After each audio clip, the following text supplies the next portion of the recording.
murumva ikinyuranyo cy'imibereho y'umuntu n'Imana. Igisobanuro cy'uko uri umukire nuko hari aburusha ubutunzi, ariko igisobanuro cy'ubukire bw'Imana nuko itungisha abandi. Kuko kamere yawe ikubeshya ko intebe wicayeho hari igukomeje, ntabwo ikwibutsa ko icyo uri cyo ari cyo kigukomeza. Ntimubizi se ko ubwenge bukwicaza hanyuma ingese ikaguhagurutsa? Ntimubizi ko uburanga bwubakira umukobwa ingese ikamusendesha?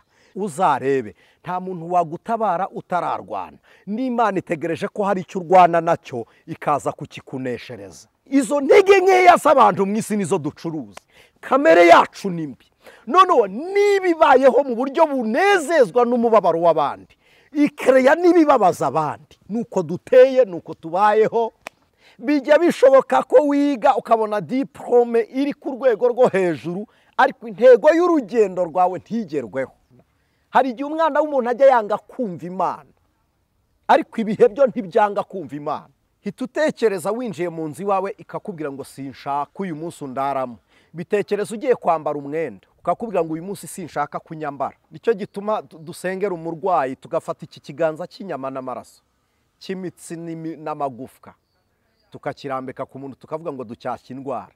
Kandi atari ikinini, atari anesthesi, ntabwo ari ikinya. Kandi indwara zikumva zikitaba zigahunga amaraso yawe zumvishije ubutware bw'Imana. Nuko haba hakoze ubutware n'imbaraga z'umuremyi. Niba turi umushinga w'Imana, uri inyungu y'Imana cyangwa uri igihombo cy'Imana? Kuko iyo urwana no kwibuza ibyo ushaka gukora binezeza umubiri, ntabwo tubeshejweho n'aya mategeko. Tubeshwaho n'umwuka mu isi y'amategeko, ariko umwuka akadushoboza kuyanyura hejuru tutayabangamiye nubwo yo yaba abangamiye.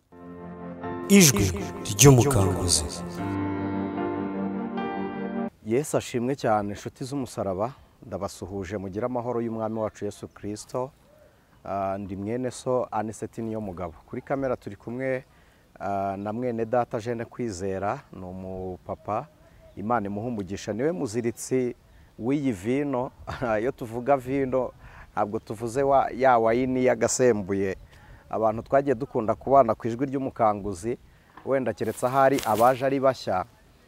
Twababwiye kuri vino eshatu abantu bitiranya, bakunda kuvuga ngo na Yesu yanyweye umuvinyo nibyo, ariko ni uwuhe? Hari vino eshatu: vino nshya, vino ishaririye na vino isembuye. Vino nshya ishushanya amaraso ya Kristo, ishaririye yashushanyaga imigenzo muri rusange, amahame n'amategeko bivanze, ariko kandi hakaboneka na vino isembuye itarageraga mu birori byejejwe.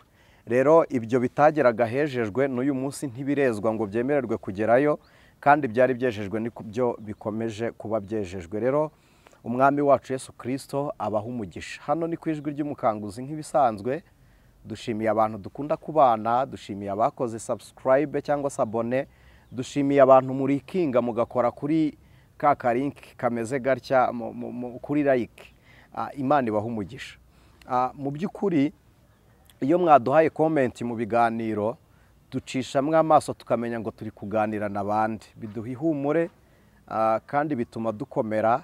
Niyo tugize imvune nyinshi twibuka abenshi mwatubwiye ko hari icyo bibamariye muri Kristo Yesu, tukabyukira kubabera umumaro mu mwami wacu Yesu Kristo. Imana rero ibaha umugisha. Ndagira ngo mbigombe mbasabe umwanya dufatikanye gusenga. Abantu dukunda kubana ku ijwi ry'umukanguzi ntabwo dusenga kuko dufite umwanya wo gusenga, ahubwo dusenga kuko dufite Imana dusenga, kandi tugasenga kuko ari imibereho y'abizera, kuko ari ubuzima bwo kwizera. Bibiliya iravuga ngo musengeshe umwuka wera uburyo bwose bwo gusenga. Rero niyo mpamvu mba mbasabye igihe cyanyu. Nkunda kubibabwira, ni wumva udafite umwanya nonaha wiza gufungura ikiganiro ngo usige ntawe uri kucyumva, oya, cyihorere rwose ugifungure ufite umwanya wo kucyumva. Rero ibi ni ubuzima, ni imibereho ndetse n'impinduka zibonerwa mu biganza ndetse mu kuboko kwiza kw'Imana. Imana ibaha umugisha. Reka dusenga Imana. Mana Data wa twese uri mu ijuru, Imana y'agakiza kacu, Imana se umwami wacu Yesu Kristo, uhabwe icyubahiro. Uyu mwanya turakubashye, tukubahiye imirimo yawe, kandi kuko uri umunyacyubahiro, ubwami bwawe bwugawe bukinzwe no gukiranuka, kandi gukiranuka ni nako wuguruye, uratwiyegereza turazuka. Izina ryawe nirishimwe. uyu mwanya tugiye kuganira ijambo ryawe. Tuvuze iringana n'iryo twahishuriwe byaba ari bito kuko byanyuzeho ari by'iminsi yashize. Ahubwo dusabye umwuka w'Imana uko usanzwe ubana natwe n'ukuri muri twe aba ari kudusobanurira kugira ngo wigishe ubwenge bwacu kumenya, ntiyabe hari na kimwe kiza mu nyuguti kitari ubuzima, bize ari ubuzima bwawe, bize ari impinduka zawe, imibereho y'ubumana mu izina rya Kristo mu buzima bwacu, mu bugingo bwacu, aba ariyo iganza. Urukundo rwa Kristo ruganze muri twebwe, imbone y'Imana iturebe, ukuboko kw'Imana kudukoreho, birenze by'Imana bitugenderere, ibyiyumviro sensa y'Uwiteka ibe muri twebwe mu izina rya Yesu Kristo. Ukangurire umubiri wacu ndetse ubugingo n'ubwenge ubikangurire kukumva no kugukorera, kuko mwamenya guhora ku ngoma hari ingororano z'abakwizera. Izina ryawe nirishimwe. Uyu ni umwanya dukinguye imitekerereze yacu, dukinguye imitima yacu kugira ngo ukorane natwe, uvugane natwe. Muririmbyi yaravuze ngo rya jwi ryawe ryongorera, ndaje nteze ugutwi umbwire. None uyu mwanya ndakwinginze kugira ngo ijwi ryawe ryongorera rivugane natwe. Hari uwigeze avuga ngo numvise guhwihwisa kw'iryo jwi. Mu izina rya Yesu Kristo, kuboko kwiza kw'Imana kutubera umuyoboro, intsinzi y'agakiza igaragara. Iyo tuvuze ukuboko kwiza tuba tuvuze kumwe kwaducunguye. Ijambo ryawe ryaravuze ngo nzabacunguza ukuboko kwanjye kw'iburyo, ariko gukiranuka kwanjye. Twabonye Kristo asohoza ibyo, amaze kubisohoza turahindurwa, bari bapfuye turazuka, abari batari ubwoko duhabwa kuraganwa na Kristo kubw'isezerano. None uyu mwanya twinginze Imana iri muri twe, twinginze Imana mu izina rya Yesu kugira ngo iduhindure igicumbi cy'umwuka wera, imbaraga z'urukundo rw'agakiza kw'Imana rugaragare muri twebwe. Duhindura umumaro nk'uko watubereye umumaro, natwe tuwubera abandi. Ni mu izina ryawe dusenze twizeye, amen. Imana ibaha umugisha. Reka nshimire mwebwe mumaze igihe gitoya mubana natwe, ariko mukaba mwumva ari ngombwa ko tubana mu mwanya w'ijambo ry'Imana rya buri munsi. Kandi ndabinginze, niba hari ijambo ry'Imana riba ryagufashije wirekeraho, rifashishe n'abandi, kuko icyaramiye ubugingo bwawe kikazura ubugingo bwawe, iyo kigeze ku bandi kigwiza umurage, kigwiza umunyago. Imana ishimwe. Ndagira ngo tuganire muri uyu mwanya ku ijambo ry'Imana. Ndumva twagiye tubasaba inkunga yo kugira ngo twagure ibikorwa by'ijwi ry'umukanguzi, tubone uburyo tubaha Bibiliya mu murongo nyawo. Ndumva tugiye kugera igihe cyo gutangira kujya tubigisha Bibiliya nk'uko abantu bamwe bayisabye, ariko ntabwo tuzayitanga gusa comme théologique, oya, tuzatanga Bibiliya n'amateka ya buri gitabo. Ni ukuvuga niba tugiye mu itangiriro tuzareba cyanditswe nande, ni Mose, yego. Niba ari icya Mose turebe ubuzima bwa Mose n'imibereho ye, hanyuma turebe itangiriro rivuga nde nande, riravuga Enoke, riravuga ba Metusela, riravuga ba Besareli, riravuga, tugende tureba n'amateka y'abo bantu Bibiliya ivuga. Ntekereza ko ari byo tuzahuza mugakuramo n'amateka mwishimiye, na bamwe bagiye batubaza. Imana ibaha umugisha. Rero ndagira ngo tuze gufatikanya ijambo ry'Imana mu rwandiko Pawulo yandikiye Abagalatiya. Ndagira ngo tuze gukuramo insanganyamatsiko numva umwuka yashyize ku mutima wanjye. Ni mu Bagalatiya igice cyaho cya 5 umurongo wa 20. Ntacyo byaba bitwaye duhereye ku murongo wa 18.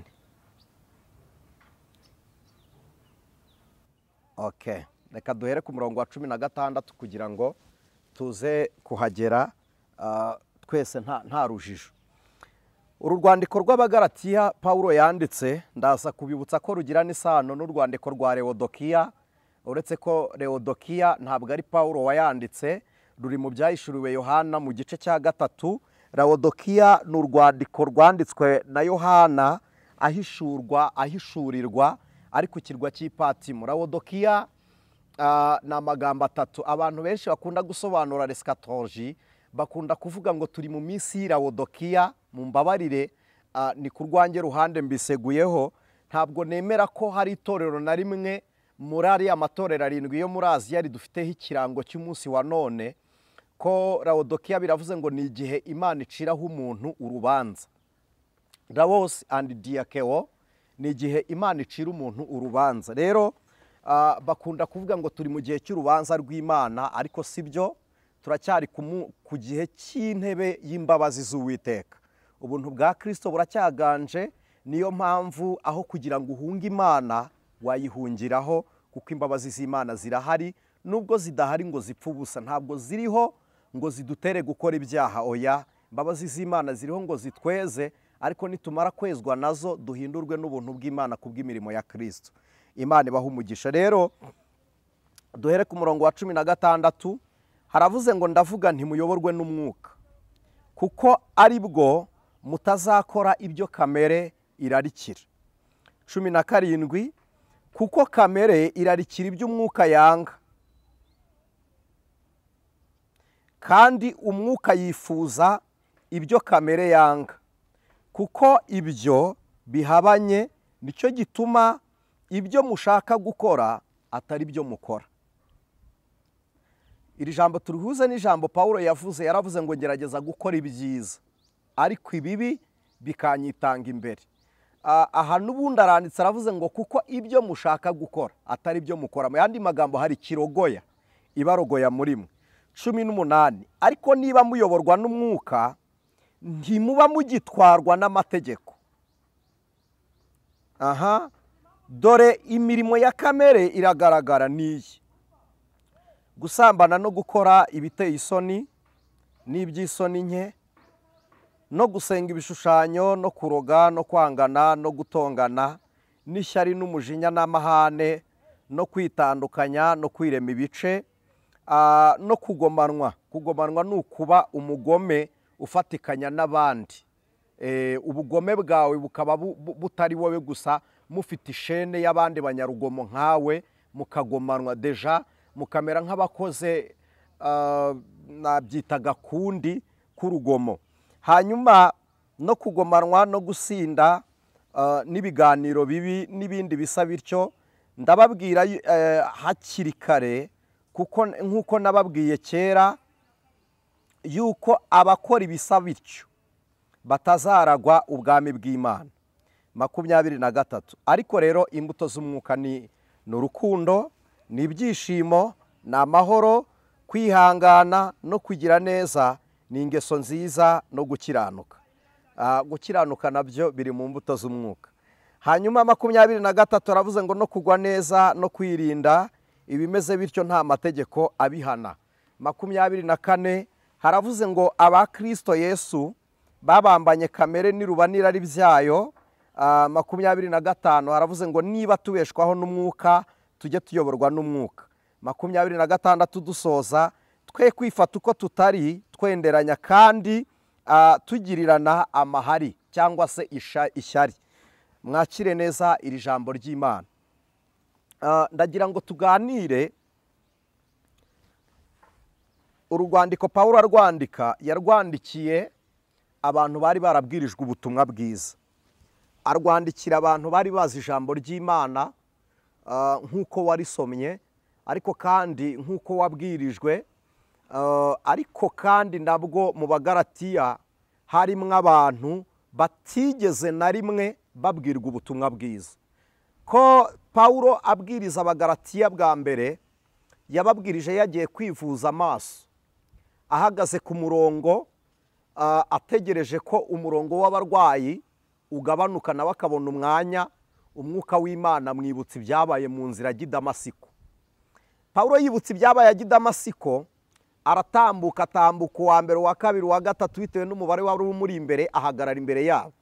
Aravuga ngo mwitekereza ko ngiye kubabwira ibya muganga n'ububabare bw'umubiri? Aravuga ngo ngiye kubabwira iby'ukuboko kwiza kwamfashe ngiye kurenganya itorero ry'abera. Aravuga ngo nahuye n'ukuboko kunkubita hasi, ngo anubamye, nkangurwa n'umucyo mwinshi cyane, n'ijwi ryarimo rivuga ngo Sawuli, Sawuli, ndenganyiriza iki? Ahereza Abanyagalatiya abaha ubuhamya. Abantu b'i Galatiya barumva, bumva imbaraga z'ukuboko kwiza kwa Kristo kwahamagaye Pawulo mu buryo butari ubwo guhora inzigo no kumwica, bakangurwa n'umwuka wera, buzura umwuka. Bamaze kuzura umwuka, aha i Galatiya mbibutse ko ni muri Taki, ni Turikiya ya none. Bari abahanga mu by'amategeko, bakaba abahanga muri astronomy, bakaba abahanga mu by'ubuvuzi, ariko kandi no mu myubakire. Abagalatiya bari abubatsi. I Galatiya hari inganda z'imiti n'inganda z'imyambaro. Galatiya bari abahanga, bari abantu batoroheje, ku buryo byasabye Pawulo kubabwiriza akoresheje iby'ubwenge. Rero kuvuga iby'ubwenge ukagaruka kuvuga iby'umwuka wera biraza bikamera nk'ibikonfyuzinze abantu. Iki nicyo cyatumye ntegura uyu mwanya ngo tuganire kuri iri jambo ry'Imana. Ubusanzwe mbere y'uko tuba abakristo, mbere y'uko tugira itorero tuyoboka cyangwa imyemerere twemeramo mu bwemeramana bwacu, uburyo wemeramo Imana, ndagira ngo mbanze mbibutse ko twabanje kuba proje y'Imana. Mbere y'uko wizera uri umushinga w'Imana. Kubera iki? Bibiliya ivuga amagambo Imana yibwiye n'imigambi Imana yagize igiye kurema umuntu. Iravuga ngo tureme umuntu ase natwe, agire ishusho yacu, hanyuma atware, ategeke isi n'ibiyirimo. Natangajwe n'ubutware Imana yahaye umuntu. Uyu munsi ndabukwatuyeho mu izina rya Yesu Kristo, wongere wibuke imbaraga zawe. Natangajwe n'ubu munsi Imana irema ibigenda, irema inyamaswa, yaziremye Adamu adahari. Ko ubundi umuntu niwe waremwe nyuma y'ibi bintu. Amaze kuremwa, Bibiliya iravuga ngo Imana imuhumekera mu mazuru umwuka w'ubugingo, uyu muntu ahinduka ubugingo buzima. Ubu bugingo buzima ni imyumvire yumva Imana, ni icyumviro cyumvana n'Imana, ni imibereho Imana irimo. Ubugingo buzima ni amatwi yumva imvugo y'Imana, ni amaso areba imikorere y'Imana, kandi ni imibereho ishingiye ku bitagaragara. Ubu bugingo buzima amaze guhinduka ubugingo buzima, Adamu naratangaye. Yarabyutse yita amatungo, inyamaswa abyita amazina. Mwumva ubutware Imana yaturemanye. Uyu muntu wise aya matungo n'inyamaswa akabyita amazina, n'uyu munsi niko byitwa. Nabyo biriyizi ko ariko biri. Ni ubutware Imana yari yarahaye umuntu. Ariko ubu butware bw'umwana w'ubuntu bwatakariye ku munsi w'igicumuro, bwongera kugaruka ku munsi w'umuzuko wa Kristo, munsi w'igicumuro cya Adamu, ari we muntu wa mbere. Byabaye igihe cyo kunyagwa no gutakaza ubutware bwacu mu Mana. Ariko none igihe cy'umuzuko wa Kristo yavuze ijambo rikomeye. Yaravuze ngo kuva uyu munsi nahawe ubutware bwose mu ijuru no mu isi. Aravuga ngo namwe nimugende mbatumye nk'uko data yantumye. Imana ishimwe. Oh haleluya! Mbatumye nk'uko data yantumye, mbabwiye nk'ibyo yambwiye. Oh, imbaraga yampaye nizo mbatumishije, nizo mbaherekeresheje, nizo nshyize muri mwebwe, namwe muzijyane. Ubu uko mutubona twicaye hano twatumwe na Kristo nk'uko Kristo yatumwe na data. Bibiliya ivuga iki? Iravuga ngo twahindutse intumwa mu cyimbo cya Kristo. Aho yakabaye ari yatwujuje umwuka, aduha n'imbaraga, aduha rekomandasiyo. Arangisha dutuma mu izina rye. Imana ishimwe. Rero umunsi azuka yaravuze ngo naho ubutware bwose mu ijuru no mu isi. Kandi yavuze irindi jambo, aravuga ngo muzahabwa imbaraga umwuka wera nabamanukira, ngo kuko muzakora n'ibyo ntigeze nkora. Izo mbaraga twarazihawe ni umwuka w'Imana. Ubwo butware turabufite. Nicyo gituma dusengera umurwayi tugafata iki kiganza cy'inyama n'amaraso, cy'imitsi n'amagufwa, tukakirambika ku muntu tukavuga ngo ducyashye indwara. Kandi atari ikinini, atari anesthesi, ntabwo ari ikinya. Kandi indwara zikumva zikitaba zigahunga amaraso yawe, zumvishije ubutware bw'Imana. Nuko haba hakoze ubutware n'imbaraga z'umuremyi. Umuremyi niwe dukorera. Iyo ibiriho byose bitaremwe nawe, n'ibiriho byose byaremwe nawe birumva bikamenya ko ari Imana dukorera. Imana ibaha umugisha. Rero tukimara kubaho muri iyo mibereho yo kwizera, ndagira ngo mbibutse ko mbere yo kwizera turi umushinga Imana yateguye. Nawe ibyo ukora byose uri umushinga w'Imana. Tekereza mu gitondo ubyutse wakwatsa imodoka ikakubwira ngo sinshaka kungendamo, warayiguze. Ushobora kuyihunga ukiruka, ushobora kuyifata nk'ishyano ukayitwika, ushobora kuyasa, sinzi uburyo wabigenzamo, byaterwa n'uburyo ufatamo imyanzuro. Hita utekereza winjiye mu nzu iwawe ikakubwira ngo sinshaka ko uyu munsi undaramo. Bitekereza ugiye kwambara umwenda ukakubwira ngo uyu munsi sinshaka kunyambara. Ibyo byose mvuze byose biri mu mishinga yawe. Icyo wagezeho ni icyawe. Tekereza kikubwiye ngo ntunkoreshe. Wafata telefone ugiye guhamagara ikakubwira ngo sinshaka kugukorera. Indogobe ya Baramu ajya kuvuma ubwoko bw'Imana, yakubise indogobe mu gitondo arayibwira iti tugende, arayerekeza. Indogobe iragenda ihishuriye marayika ibona inkota irahagarara. Ihagaze Baramu arayikubita. Baramu arongera arayikubita, indogobe aho kugira ngo igende iraryama. Yarebaga marayika w'Imana. Iki kintu nacyo ni igitangaza, kubona indogobe ibona marayika, Baramu ntabone marayika. Mu yandi magambo, amaso ya Baramu yari yamaze gupfa ku buryo atagirirwa icyizere n'Imana, ahubwo Imana ikanyura ku ndogobe. Uzi ko hari igihe Imana ivugana natwe ntitwumve, ikavugana n'ibihe turimo, ibihe bikaduhinduka, byaduhinduka tugahindukirira Imana. Hari igihe umwana w'umuntu ajya yanga kumva Imana, ariko ibihe byo ntibyanga kumva Imana. Ntabwo ikirere kiranirwa kumva Imana, umunsi ntunanirwa kumva Imana, izuba ryumva Uwiteka. Pawulo yabwiye Abagiriki mu byakozwe n'intumwa 21, je pense que ari iyo verset ya 21, yarababwiye ngo igihe yahagararaga mu nkingi ya Eliyapago, yarababwiye ngo ubwo nagendaga nitegereza mu kirorero cy'iwanyu, nasanze mwaranditse ngo ikirorero cy'Imana itamenywa. Aravuga ngo iyo niyo ngira ngo mbabwire. Aravuga ngo ni Imana yaremye ijuru n'isi. Aravuga ngo ntiba mu maboko, ntabwo iba mu nsengero zubatswe n'amaboko y'abantu. Aravuga ngo kandi ntifashwa n'amaboko y'abantu nk'igize iki kennye. Aravuga ngo ntisa n'izuba niyo yaremye izuba, ntabwo ari ukwezi niyo yaremye ukwezi. Aranababwira ngo ndetse bamwe mu bahanzi b'indirimbo zanyu bajya baririmba bavuga imirimo y'iyo Mana. Imana ishimwe. Rero iyi Mana dukorera, nshuti z'umusaraba, hari igihe ivugana natwe ntituyumve, ntitunayumvire. Noneho n'igihe tumaze guhinduka, nababwiye ngo nicyo cyatumye negura kugira ngo tuganirire ijambo. N'igihe tumaze guhinduka, ibintu byose tukabitwara mu murongo w'Imana, ubutware bwacu bwo gutwara isi no kuyobora isi ntitubukoreshe, aho kugira ngo tuyobore isi tukayoborwa nayo, ugasanga autorite, ubutware bwacu burimutse bufashwe n'ibindi bisonga bya Satani, ugasanga tubaho mu isi itagira imirimo n'impinduka. Kandi twizera, reka ngaruke, indogobe ibwira Baramu, iramubwira ngo nta kindi gihe nigeze nkunanira. Igihe icyo ari cyo cyose ndagutwara, igitondo, ijoro n'amanywa, unyicaraho nkabyemera. Biro yawe uyinjiramo ikabyemera, icyumba cyawe ukiraramo kikabyemera. Ariko hari igihe bijya byanga, hari uwaguha ubuhamya ko umuntu aryama kuri matera ibitotsi bikanga, hari uwaguha ubuhamya ko umuntu agenda mu modoka amahoro akayabura, hari uwaguha ubuhamya ko private jet yaguruka ikagenda iri muri wenyine amahoro ukayabura.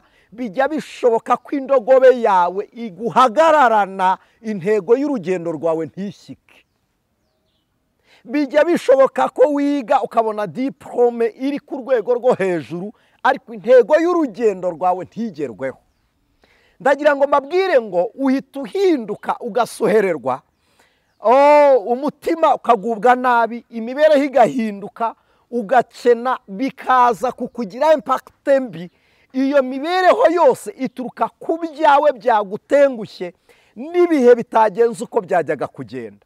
Tekereza rero, niba bizanwe n'impinduka z'ibihe zikubayeho gutyo, tekereza ngo Imana yakuremye uri umushinga wayo, bigenda bite mu buzima bw'umwuka, bimeze bite mu mibereho yo kwizera, mu gihe imana utayikorera ibyo yakuremeye itanagukoresha icyo ishaka kuyikorera. Bitekerezeho. Hari ikintu Bibiliya yita gukiranuka. Ubundi gukiranuka ni ugukora icyo imana ishaka ko ari cyo ukora. Gukiranuka mu mvugo ni ukuvuga iby'imana ishaka kuvuga. Gukiranuka mu ngiro ni ukugira iby'imana ishaka kugira. Gukiranuka mu butunzi ni ugutunga ibyaturutse ku Mana. Gukiranuka mu kazi ni ukugakora uvuga ngo na Kristo abaye ari hano ni gutya yabigenza. Gukiranuka mu rugo ni ukuruyobora mu rwego na Kristo abaye ari nyirarwo ari gutyo yaruyobora. Niba turi umushinga w'Imana, eske uri inyungu y'Imana cyangwa uri igihombo cy'Imana? Abakizwa benshi, abakristo benshi dukunda kubaho mu buzima bw'intege nkeya bwo kutagira icyo dukorera ngo tukigereho. Ndabivuga muri uru rwego kubera iki? Barababwiye ngo ijuru ntirikorerwa. Barabwa ngo ntacyo wakora ngo Imana iguhe ijuru, ariko ngewe ndahamya ko gihari. Bibiliya iravuga ngo uhereye igihe cya Yohana Umubatiza ukageza none ubwami bwo mu ijuru buratwaranirwa, intwarane zibugishamo imbaraga. Nta kintu na kimwe gisaba imbaraga umuntu atakoze. Kabiri, abakizwa benshi, abakristo benshi mushaka amasengesho musengerwa kuruta uko mwebwe mwagasenze. Narababwiye gusenga umuntu ntabivuga, arabikora. Gusenga ni igikorwa, ntabwo ari imvugo. Ni ikintu ukora ku buryo kigaruka kikakugaragaraho. Rero duhereye ku murongo dusomye wa 16 haravuze ngo ndavuga ntimuyoborwe n'umwuka. First of all, umwuka nta kuyobora utabyarwa nawo. Ntabwo umuntu abyarwa n'umwuka atarizera. Nta nubwo umuntu yizera atarabwirwa ubutumwa bwiza. Uyu munsi niwumva ubutumwa bwiza bwa Kristo, ijambo rihindura ubuzima bwawe n'imibereho y'ubuzima bw'ubugingo, ukemera guhinduka. Bibiliya iravuga ngo niwatuza akanwa kawe uzakizwa, niwizeza umutima uzabarwaho gukiranuka. Akanwa kawe ukatuza uhakana bimwe wemeraga Imana itemera, ukatuza usenya bimwe wakoze Imana itabifitemo uruhare. Kwatura ibyaha byacu, ari mwene data wabimbajije ngo kwatura ni iki, kwizera ni iki? First of all, kwatura ni ukuvuga, ni igikorwa ukora ukavuga. Kandi iyo uvuga uvuga ibiri muri wowe, ibiri mu migambi yawe. Mu migambi y'umuntu habamo igihe kiriho, ikizaza n'icyashize. Ibyo wakoze bitanejeje Imana, ukabwira Imana ngo natuye ko ibi bintu mbiretse. Kandi noneho ukanakora. Iyo uvuze ngo iki kintu ndakiretse, urwana no kukireka. Bene data, mwe kumva ko kureka ibyaha ari ukubivuga gusa. Rwana, hindukira urwane no kukireka. Kuko iyo urwana no kwibuza ibyo ushaka gukora binezeza umubiri, niko guhindura imitekerereze yawe muri kamere. You are fresh yawe uwuriwe mu mitekerereze yanduye y'ubusataniste, ni imirimo y'ubwigoyiste y'ububi bwawe muri wowe. Imirimo mibi kamere igenda ikubwira ngo kora. Iyo uvuze ngo ibi simbyemera ugahakanira kamere, uba uri kwicira uba rya kamere, imigambi ya kamere. Uba uri gusenya urukuta rw'ububi muri wowe. Kandi iyo utangiye kurwana iyo ntambara, Bibiliya iravuga ngo ni intambara nziza. Urwanya intambara nziza, Kristo n'imbaraga zawe, fata ubugingo aguhaye ngo buguheshe ibyiza. Nibyo byiringiro, nibwo buguhesha kubaho. Intambara nziza muri wowe banza uyitegurire mu bitekerezo. Ko n'intwaro zacu ntabwo zifata amaguru y'abatwirukankana, ntizifata amaboko y'abadukubita, ntizifata amahembe y'abaturoga. Pawulo yaravuze ngo zifata mpiri ibitekerezwa mu mitima. Imana ishimwe. Niba ushaka gufata imbaraga z'ibitekerezwa mu mitima no mu migambi y'abantu, banza uba umunyentambara mu migambi yawe. Rwana n'intekerezo zawe, ubwire intekerezo ngo ndi umushinga w'Imana, ubwire Imana ngo ndi umukobwa wa Kristo, ubwire Imana ngo ndi umusore wa Kristo. Imana ishimwe. Nawe wabyawe n'amaraso ya Kristo. Kandi ikindi, niba ducunguye biturutse mu rupfu, gira ibyo wica mu ngiro zawe kugira ngo ugire n'ibizuka mu mitekerereze yawe. Ica gahunda zose za Satani muri wowe kugira ngo hazuke imibereho na gahunda nshya za Kristo mu buzima bwawe. Abizera mwe kwibagirwa iki? Ntabwo inzira zose z'umukiranutsi ntabwo azinyuzwamo no gusenga. Gusenga ni inzira imwe umukiranutsi anyuramo, Imana ikamugirira neza. Ariko kandi habaho n'umwanzuro. Umukiranutsi afata ibyemezo, umukiranutsi afata ibyemezo kandi ararwana. Bibiliya iravuga ngo nimurwanya ikibi muzakinesha. Ushaka kuba nde mu bumana, mu buzima bw'Imana? Wikwifuza kumera nk'umwigisha runaka. Ndabahannye mu izina rya Yesu Kristo. Imana ifite imbaraga ziruta izo mubonana ba Aniseti, ubwo nitanzeho urugero kugira ngo ntagire umuntu uza kugusha.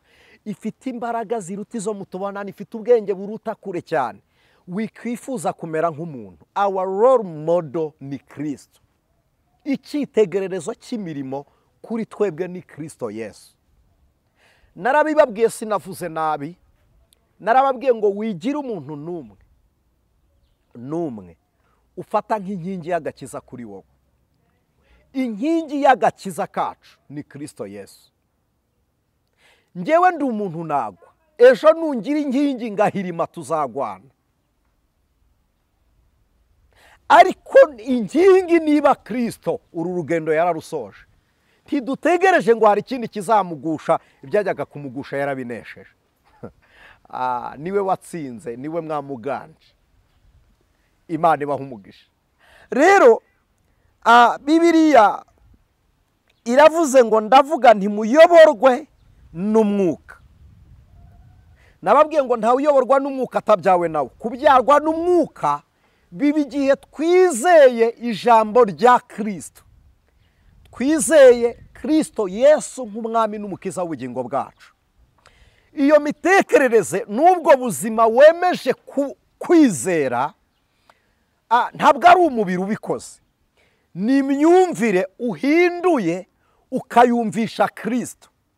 Iyo myumvire ivukamo ubundi buzima butari ubwenge, butari ubwonko, butari imitekerereze, butari umutima. Havuka ubuzima bufite ubwenge bwitwa ubugingo, havuka ubuzima bwitwa ubugingo bufite amaso, havuka ubuzima bwitwa ubugingo bugira amaboko, havuka ubuzima bwitwa ubugingo bufite amatwi, havuka ubuzima bufite ubugingo bugira amaguru, kuko ubwo bugingo nibwo bwumva bukavugana n'Imana. Torebo enimani ya horiya. Ubwo bugingo nibwo bufite amaso areba Imana. Ubwo bugingo nibwo bufite amaboko arwana agatsinda icyaha. N'ubugingo ni imibereho y'abizera muri Kristo Yesu. Mu yandi magambo iyo tuvuga ubugingo, ni ubuzima bwa Kristo mu mibiri y'abemeje ya mitekerereze, mu mibiri ya wa muntu wafashe ibitekerezo akabyemerera kubamo igicumbi cy'Imana.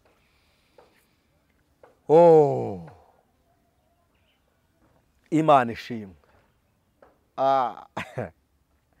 Bene uyu iyo yemeye atyo ababyawe n'umwuka. Umwuka arakubyara akaguha ubundi buzima. Murabizi ko umwana agira ubuzima ku munsi yatangiye kuberaho mu nda. Umunsi yatangiye kuberaho mu nda. Ariko ubuzima bw'umwana bubaho mu mibereho ifatika igihe nyina w'umwana yamaze kumubyara, kuko mu nda ni mu isanzure ry'umwana, ariko si mu mibereho y'umwana. Umwana akurwa mu nda agashyirwa hanze. N'ubugingo bwacu, imitekerereze yacu, iyo yizeye Imana tuba tumeze nk'umubyeyi usamye.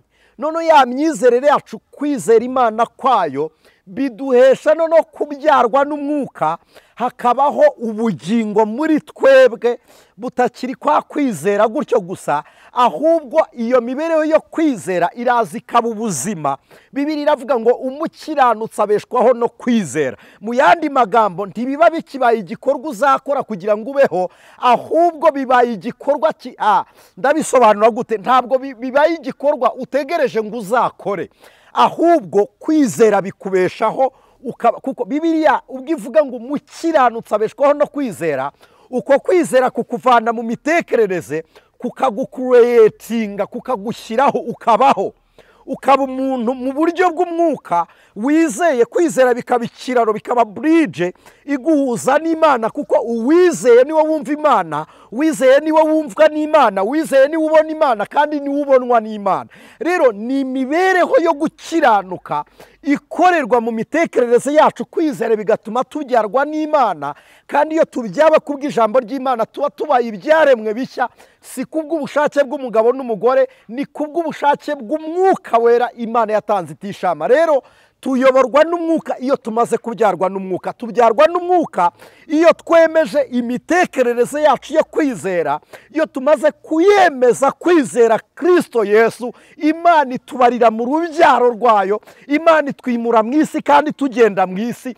Imana iturinda isi tuyituyemo, iturinda ab'isi tubana nabo, iturwanira urugamba rwo mu isi. Kubera iki? Turi abana b'Imana. Uko urwanira umwana wawe mu mubiri, ni ku mwuka wera guhamagarira amaboko, akuzanira ingabo zikurwanirira. Umwuka agakora operation yo kukuyobora, intambwe zawe zikayoborwa n'umwuka, ukabaho mu mibereho yo mu ntego y'Imana.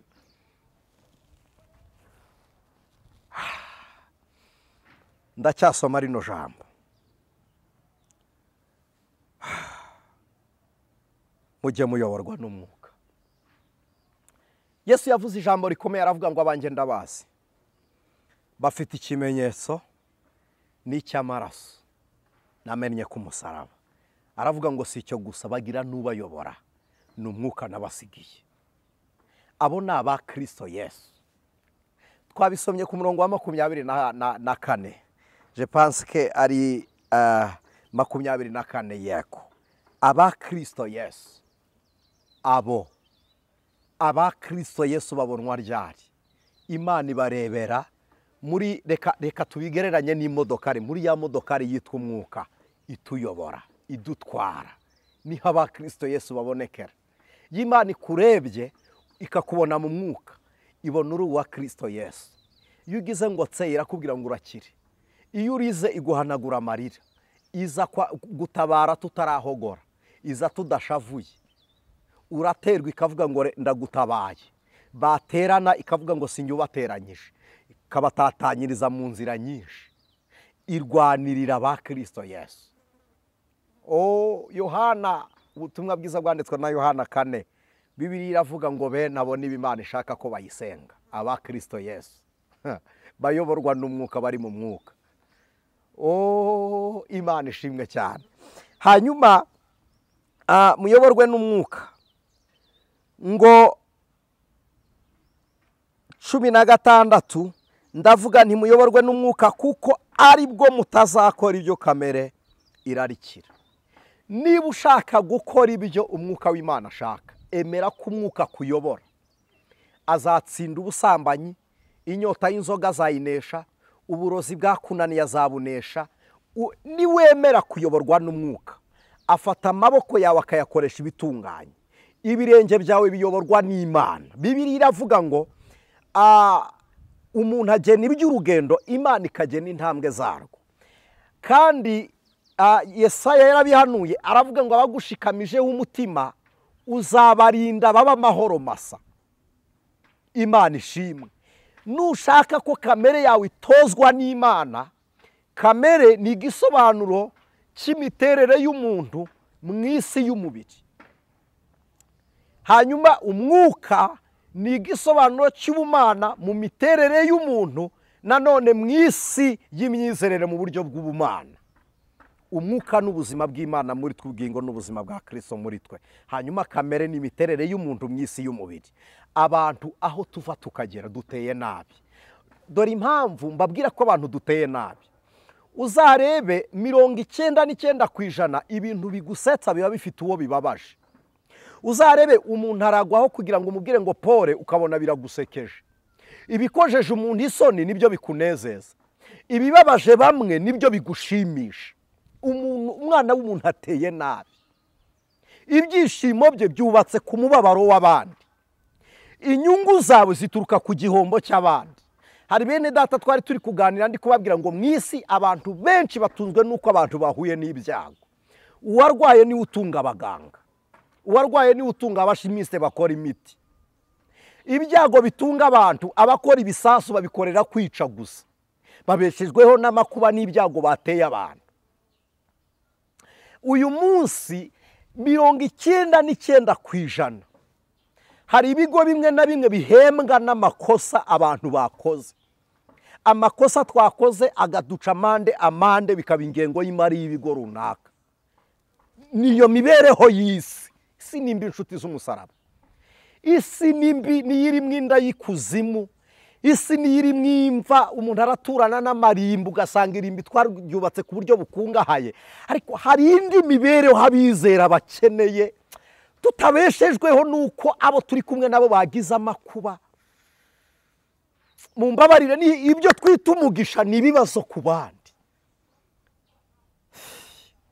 Hari igihe tuzabaho tudakenera imyambaro twambara, twambaye kudafiteka, twambaye umubiri utadukoze isoni. Mwisi izo ntege nkeya z'abantu mwisi nizo ducuruza. Kamere y'umuntu kuko imenyereye guseka ibikojeje isoni by'abandi, imenyereye no kunezezwa n'ibibabaje abandi. Kamere yacu nimbi. Noneho nibibayeho mu buryo bunezezwa n'umubabaro w'abandi, ikereya n'ibibabaza abandi. Nuko duteye, nuko tubayeho. Niwumva bavuga umuntu nawe uramuvuga, niko kamere ibayeho. Ariko nituyoborwa n'umwuka wera, Imana ishimwe, Imana ishimwe, Imana ishimwe. Nituyoborwa n'umwuka wera, tuzatsinda imirimo ya kamere. Ntabwo ari inyota y'icyaha gusa kamere idutera, ntabwo ari inyota yo guhemuka gusa. Kamere itwigisha kuguma inaha, kamere itwoburije gutura inaha. Ariko ntituraba kamere, turi umushinga Imana yateguye. Imana ishimwe. Nimusoma Bibiliya igitabo cy'Itangiriro, Bibiliya iravuga ngo umwuka w'Imana yari afite ahantu ho gutura mu isi, ngo yagendagendaga imuhengeri. Isi yari iriho umwijima, Imana iwuha bwa mbere umucyo. Imaze kuwuha umucyo iravuga ngo n'umwuka akeneye aho gutura, reka ndeme umuntu ase natwe gusa n'Imana. Nuko Imana yari ikuye umwuka wayo wagendagendaga hejuru y'umuhengeri, ikawutuza mu muntu, tukaba envelope itwara umucyo w'Imana. Umwuka w'Imana akaba muri twebwe. Kuba ubuturo bw'umwuka muri twe ni igisobanuro cyiza cyuko turi umushinga Imana yaremye. Kuko waguriye imodoka ari kuyigendamo, Imana yaturemeye kuduturamo no gutuza umwuka wayo muri twebwe. Rero kugira ngo ukore ibyo Imana ishaka, ugomba kuba icumbi ry'umwuka wera. Ugomba kwemerera Imana. Ni imyizerere, ni ukubyizera ukatuza akanwa kawe, hanyuma kandi ukarwanya icyaha. Ntabwo Imana izagutsindira icyaha utaremera kurwana nacyo. Nutangira kurwana n'icyaha, nibwo Imana izabona kuri mu ntambara yo kurwanya icyaha, ize kukurwanirira. Uzarebe, nta muntu wagutabara utararwana. N'Imana itegereje ko hari icyo urwana nacyo, ikaza kukikuneshereza. Imana ishimwe. Imana itegereje ko hari icyo urwana nacyo, ikakikuneshereza. Rero uyu mwuka w'Imana, uyu mwuka w'Imana atura mu bugingo, ubugingo bugatura mu mubiri. Umubiri ugira ubwenge, ukagira n'ubumenyi. Ubumenyi nubwo twiga, ubwenge nubwo turemanwa. Rimwe na rimwe hari n'amaco twigishwa na situwasiyo cyangwa se n'imibereho imwe n'imwe twagiye tunyuramo. Ubwo bwenge Bibiliya bwita ubw'inyamaswa abantu. N'ubwenge bukoreshwa mu kurimbura umwana w'umuntu, n'ubwenge bukwereka imbaraga mu ntege nkeya z'abandi. Kuko ikikubwira ko ufite imbaraga nuko hari aburuta. Ariko ntabwo ari ko Imana iteye. Igisobanuro cy'uko Imana ifite imbaraga nuko hari abishoboza, ntabwo ari uko hari abiruta. Igisobanuro cy'uko ukize nuko hari abakene bahari. Ariko igisobanuro cy'ubukire bw'Imana nuko itungisha abandi. murumva ikinyuranyo cy'imibereho y'umuntu n'Imana. Igisobanuro cy'uko uri umukire ni uko hari aburusha ubutunzi, ariko igisobanuro cy'ubukire bw'Imana ni uko itungisha abandi. Ariko nkunda Imana bene data. Igisobanuro cy'uko uri umunyembaraga ni uko hari abariho munsi y'imbaraga zawe, ariko igisobanuro cy'imbaraga z'Imana ni uko ishoboza abandi. Amen. Imana ibaha umugisha. Nubona nawe ufite imbaraga zikandamiza abantu, ujye umenya kuri ishusho ya kamere ya Satani. Nubona ubukire bwawe ubupimira ku bukene bw'abandi, ujye umenya kuri ishusho y'imbaraga za Satani. Ariko ubukire bwawe nubupimira mu gutungisha abandi, ujye umenya kuri ishusho y'Imana mu isi. Imbaraga zawe nuzipimira mu gushoboza abandi, ujye umenya kuri imbaraga uri ishusho y'imbaraga z'Imana mu isi. Amen. Ububaye envelope Imana itwara mu mwuka wera. Imana ibaha umugisha. Njya numva hari abantu baduhamagara batwibwira, umuntu akabanza ati twende umuntu uyu n'uyu ukomeye, akakwibwira bya hatari kugira ngo umwumve uwo mwanya uwumuhe. Hari n'uvuga ukumva agatitire ke kari very cheap cyane, ukibaza naha yagahereye. Hoya hera ku bukristo umbwire ngo nizera Yesu nk'umwami n'umukiza. Mwebwe mutubwira amatitire, ubwo buntu buraciriritse buri hasi cyane, wihera kuri ibyo. Mpamagara umbwire ngo ndi mwene so muri Kristo Yesu. Nibura numve ko ari ukuboko kwanjye kumpamagaye kuri kunshaka, bite mvuga ntucometseho naba mbonye urundi rugingo, ucometseho urukuguru kwanjye uri igufwa ryanjye, turi ingingo zunganirana. Ariko nuhera kuri titre umaze kunsiga. Iyo umaze kunsiga rero ntitujyana, ntabwo tujyana. Buri muntu ababonye iyerokasiyo, tuba tubonye buri muntu icyerekezo cye, ariko kuko turi mu nzira imwe, hera ku ya Kristo Yesu. Ibyiyumviro byawe n'ibyiringiro byawe no gukomera kwawe wibifatira kubizarangirira hano, bifatire kubikomeza no mu bugingo buhoraho. Amen. Kuko kamere yawe ikubeshya ko intebe wicayeho hari yigukomeje, ntabwo ikwibutsa ko icyuri cyari cyo kigukomeza. Ntimubizi se ko ubwenge bukwicaza hanyuma ingese ikaguhagurutsa? Ntimubizi ko uburanga bwubakira umukobwa ingese ikamusendesha? Ntimubizi ko amashuri atuma tukwemera, ariko ubuhanga bwawe n'umwifato wawe ugatuma tukunenga na diplome tukayica? Amen. Rero muyoborwe n'umwuka. Ndumva nezerewe cyane. 17 kuko kamere irarikira iby'umwuka yanga, kandi umwuka yifuza ibyo kamere yanga, kuko ibyo bihabanye nicyo gituma ibyo mushaka gukora atari byo mukora. Rimwe na rimwe hari ibyo wibwira gukora muri Kristo Yesu, ariko ntibikunde, nuko wemereye kamere imirimo yayo. Ariko iyo wemereye umwuka, niyo uguye umwuka ntakwemerera kurambarara, akuramira utaragera hasi. Niyo mpamvu Bibiliya ivuga ngo niyo umukiranutsi yagwa ntazarambarara, umwuka arakuramira. Iyo wemereye umwuka agutsindira ibyo kamere yanga, kuko ibyo umwuka akoze kamere irabyanga, n'ibyo kamere ishaka umwuka arabyanga. 18 ariko niba muyoborwa n'umwuka, timuba mugitwarwa n'amategeko. Iyo uyoborwa n'umwuka w'Imana, amategeko haba y'imigenzo y'abafarisayo, haba y'imigenzo y'amadini, haba yo kwemerera. Reka mbabwire iki kintu, simvuze nabi, ndavuga nihuta kugira ngo misobanure.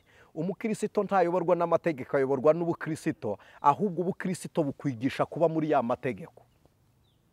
Ubukristo butuma tutayica kugira ngo tutabangamira ab'umubiri, beno kuyakereya butuma tutayica, bugatuma tubana n'abamahoro. Ntabwo tubeshejweho na ya mategeko, tubeshwaho n'umwuka mu isi y'amategeko, ariko umwuka akadushoboza kuyanyura hejuru tutayabangamiye nubwo yo yababangamiye. Ni umwuka wera ubikora. Ntituba tuyoborwa n'amategeko, tuyoborwa n'umwuka no muri ya mategeko. Iyo ukorana n'umwuka mu kazi karimo amategeko agoranye, mu kazi kagoranye, mu kazi k'imbaraga, mu kazi kavunanye, umwuka wera gushoboza gushyira mu bikorwa iby'ubunyangamugayo by'ubukristo, uburyo butuma ayo mategeko tuyabaho perfect. Umurongo wa 19, dore imirimo ya kamere iragaragara. Ntabwo ntinda kuyisubiramo, mwayumvishe. Imirimo ya kamere iragaragara ni ugusambana, no gukora ibiteye isoni n'iby'isoni nkeya, no gusenga ibishushanyo, no kuroga, no kwangana, no gutongana n'ishyari n'umujinya n'amahane no kwitandukanya no kwirema ibice no kugomanwa no gusinda n'ibiganiro bibi n'ibindi bisa bityo. Nababwiye kera yuko abakora ibisa bityo batazaragwa ubwami bw'Imana. 22. Ariko rero imbuto z'umwuka ni urukundo n'ibyishimo n'amahoro n'ukwihangana n'ukugira neza n'ingeso nziza n'ugukiranuka n'ukugwa neza n'ukwirinda. Haleluya, Imana ishimwe. Abakristo Yesu babambanye kamere barayibambye, kamere yabo iramanitse, kamere yabo ntibayobora, kamere yabo ntibategeka, ntibishimira ibibi bikubaye ku bandi, ntibihimbaza. Bibiliya iravuga ngo izo nizo ngeso z'urukundo rwa Kristo, ngo ntirwirarira, ntirwishira hejuru, ntirwishimira ikibi ku bandi. Nuko ingeso z'urukundo rwa Kristo ziri n'abizera, ni gutyo dukwiriye kubaho. Niyo mibereho yacu, ubuzima bwacu muri Kristo Yesu bukwiriye kubaho tuyobowe n'umwuka. Niba tubeshwaho n'umwuka, tujye tuyoborwa n'umwuka, twe kwifata uko tutari, twenderanya kandi tugira amahari. Imana ibaha umugisha. Soza rero, iyo umuntu amaze kubyarwa n'umwuka, abaye icyaremwe gishya, abaho mu buzima buyoborwa n'umwuka. Iyo umuntu ayoborwa n'umwuka, ntabwo ibintu byose abikora mu mwuka, ahubwo umwuka amukorera byose mu mubiri. Ndabisubiramo, ntabwo ibintu byose tubikora mu mwuka, ahubwo umwuka adukorera kandi akadushoboza byose mu mubiri. Adushoboza kubaka urugo mu mubiri, ariko mu mbaraga z'ubushobozi bw'umwuka. Ntabwo urugo rwubakwa mu mwuka, ntabwo ducuruza mu mwuka, ntabwo turya mu mwuka, ntabwo twambara mu mwuka, ariko ibyo byose tubikora mu bushobozi bw'umwuka utuyobora. Ibi kuko ari birebire, reka tuze gukora session 2, turebe imibereho y'umukiranutsi mu buzima bw'umwuka n'ubushobozi bw'umwuka, kuko hari ibintu abarokore batwara mu mwuka bakabera abandi bisitaza, kandi bakitega umutego, umubiri wawo ukagira ibyo ukenera mu buryo bw'umubiri batabikora mu mubiri, kandi umwuka w'Imana bashoboza gukora icyo. Hari abantu babeshwaho n'umwuka ariko mu mirimo y'amaboko yabo. Hari abantu babeshwaho n'umwuka bahinze. Hari abantu babeshwaho n'umwuka bize bagakora. Imana ishimwe. Nababwiye ngo byose ntitubikora mu mwuka, ahubwo byose umwuka bikorera muri twe. Haleluya. Ubwenge bw'umuntu bugira imyanzuro. Iyo bushorewe n'umwuka bugira imbaraga n'impinduka. Ariko iyo ufite umwanzuro udashorewe n'imbaraga z'umwuka, tugira impinduka z'imyanzuro wafashe. Ufata imyanzuro ntugere ku ntego. Reka dusengane Imana. Urumva wizeye mu mutima wawe, urumva ushaka kuyoborwa n'umwuka.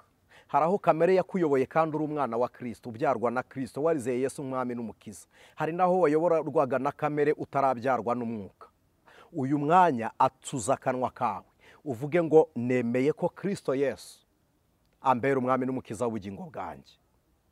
Vuga ngo agatwara imirimo yanjye yose, akayobora ubwenge, akayobora umubiri, akayobora ubugingo n'umwuka wo muri njye, byose biyoborwa n'ibiganza bya Kristo. Amen. Atura uti sinkibaye umunyabyaha ukundi, keneye kwezwa n'imbaraga za Kristo, kandi ubushobozi bw'Imana bunshoboze none n'iteka ryose. Amen. Ndagira ngo dusengane. Mana data wa twese uri mu ijuru, Imana y'agakiza kacu, Imana ibendera ryo kunesha, ubutsinzi buhoraho, umugenga w'ibihe, Imana igena igitondo n'umugoroba, igashyiraho amanywa ndetse n'ijoro, ujye ushyiraho igicuku n'igitondo. Turagushimiye, tuguhaye kamere yacu n'imirimo n'ibyatunezezaga byose, ubigomorore bibe mu mpamvu z'umwuka.